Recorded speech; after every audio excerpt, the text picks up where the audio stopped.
Economics is dry, economics is hard, economics is technical, mathematical, impersonal, rational. Ugh.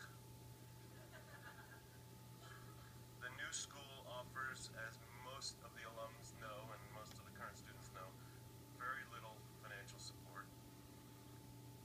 It's in perhaps the most expensive city in the world. So why would anyone come to the new school to study economics? So let me, in my introductory comments, let me just probe this question a little further and then turn it over to Gregor. The question goes back to the question of what is economics. And when I had the great pleasure, of course, of co-teaching with Bob Heilbronner, whose picture is third from the right there, and who wrote, kind of invented the term worldly philosophy. And towards the end of his life, Bob and I co-taught a seminar. Actually, it was the precursor of my PhD seminar on methodology of economics, and I think it had that name, methodology of economics. And Bob was losing brain cells at the time. He was deteriorating, and this wasn't kind of well known, and we didn't kind of go around and talk about it, but he deteriorated, as most people do in their mid to late 80s. And he would come into every class, repeatedly came into class, and said, so the question today is, what is economics? And he did it 2-3 weeks in a row, which is when I knew I had to cover for him. But it was a great question. And of course, we know what economics is. Economics is the allocation of scarce resources among competing end uses, as Robbins taught us. But of course, Heilbronner's answer was very different from that. And the new school answer to that is very different. And classical economists, Keynesian economists, post-Keynesians, institutionalists, name your school of thought, would all question the Robbins definition as the definition of economics or as the starting point of economics. So from these alternative, heterodox, if you will, perspectives, economics is still very difficult, but not for the reasons that I described above.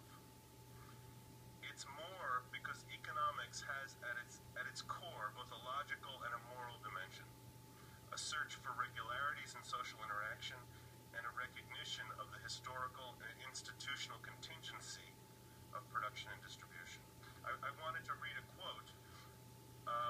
It's one of my favorite quotes about economics, and it's by John Maynard Keynes in his Essays and Biography, and it's in his really wonderful biographical essay on Marshall. And I knew of this quote. It's really great when you know a quote almost by heart, because I posted it over my desk as a graduate student, I recall, and I didn't know where it came from. And then I was reading this essay, and there it was, right just on the 30th page of the essay. Keynes writes about Marshall, and I won't read the parts about Marshall, just about economics. The study of economics does not seem to require any specialized gifts of an unusually high order. Is it not intellectually regarded a very easy subject compared with the higher branches of philosophy and pure science? Yet good or even competent economists are the rarest of birds, an easy subject at which very few excel.